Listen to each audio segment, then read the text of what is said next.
So Jason, tell me a little bit more about your irritability.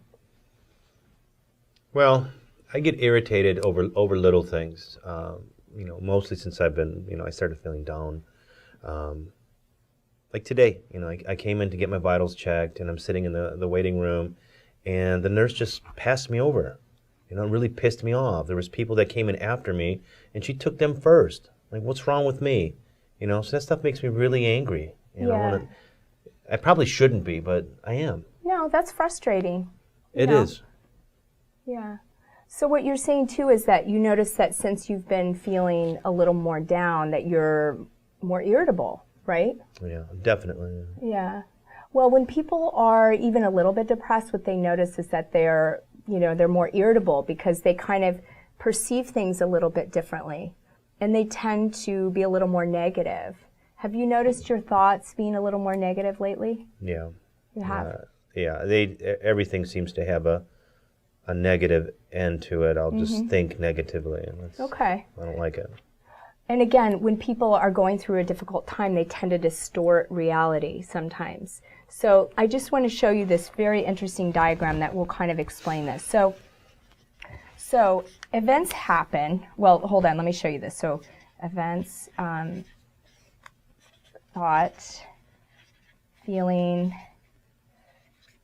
action, result. Okay, so here's what happens. Events happen in life, right? Like things happen, stuff happens. Yeah. We won't say the other word. Stuff happens in life we have no control over.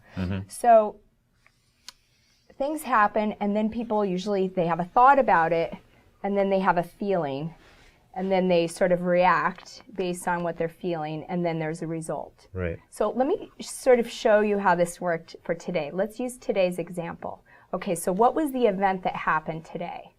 The nurse, she hates me.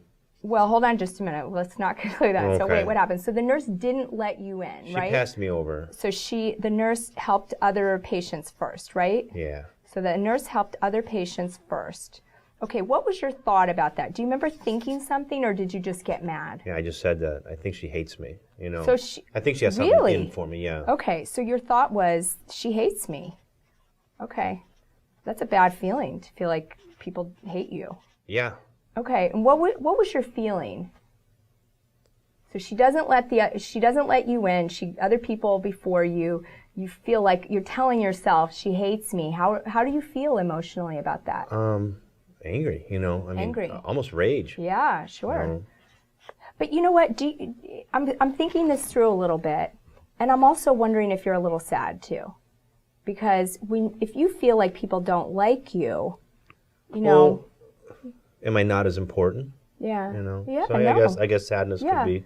Yeah. What's wrong with me? It didn't come out as sadness, but like a lot of times, I just want to tell you a little bit about anger. A lot of times when people are really angry, it's their sort of go-to emotion, and that there are other emotions kind of lurking under the anger, like sadness or fear.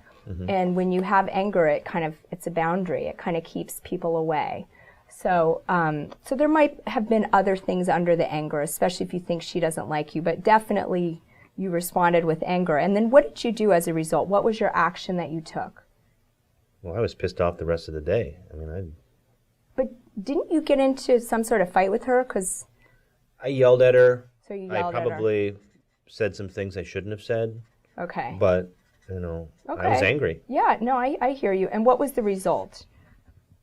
So you yelled at her, and then what happened after that? It just wrecked my day. It ruined your day. Yeah, okay. It bothered me. And you know what? I bet ruined a day. I know for me in the past, when I've lost my temper, sometimes I feel a little guilty afterwards. Right? So sometimes people feel bad when they lose their temper, Yeah. So, okay, so this is what happened. She was helping the other patients. Your thought is, she hates me. You got angry. You yelled at her. It ruined your day. Yeah. Now, I want to show you something interesting if we change this thought. Remember how I said when people go through a difficult time that it's almost like they misinterpret what reality is. They sort of distort reality. So what would be another way of looking at this event, that she helped someone else before you? What is another way of looking at that situation? You could think she hates me, or you could think what? Oh, Maybe someone was sicker than I was. Okay. Or needed to be there. So the other patient needed help first, needed her more maybe. Yeah. Okay, so imagine if you thought that. So she brings someone else in, you're sitting there, you know they came in after you, but you're thinking to yourself, you know what? That poor guy, he must be sicker than I am. What's your feeling then? Are you still angry? No. How are you feeling then? I'm still kind of irritated that I'm not up, but I understand more, so I can go with that. Okay, so you might have been a little irritated, but certainly not enraged, right? Okay. No. And then you might have felt like a little bit of, like, maybe even gratitude, like, poor guy, at least I don't have to deal with that or whatever. Yeah. Who knows what. Okay, but you wouldn't have felt enraged. And what would you have done as a result? Do you think you would have yelled at her? No. No? Okay. No. So, you might not have done anything, right? Probably not. I would Okay. have, yeah. Okay, so you might not have done anything, and what would the result be? Well, the result, we wouldn't have fought. It wouldn't have ruined my day. Right. And I wouldn't have been angry. Okay. So this is what's really powerful here, is how when you change the thought or how you perceive something, it changes the whole trajectory. It changes how you feel and it changes what you do. And so I think what would be interesting for us is, I know I'm going to see you in about 10 days, the next time you're at the clinic. I think what would be really interesting is if I give you this patient workbook and you read a little bit about thoughts and you read a little bit about sort of how thoughts work, explains more, and maybe do some of these exercises in here. There's like a thought diagram, a mood thought diagram, where you record some of your thoughts and sort of your emotions, and you kind of work on that. And then I'll come back and see how you're doing with it. Okay, that sounds good.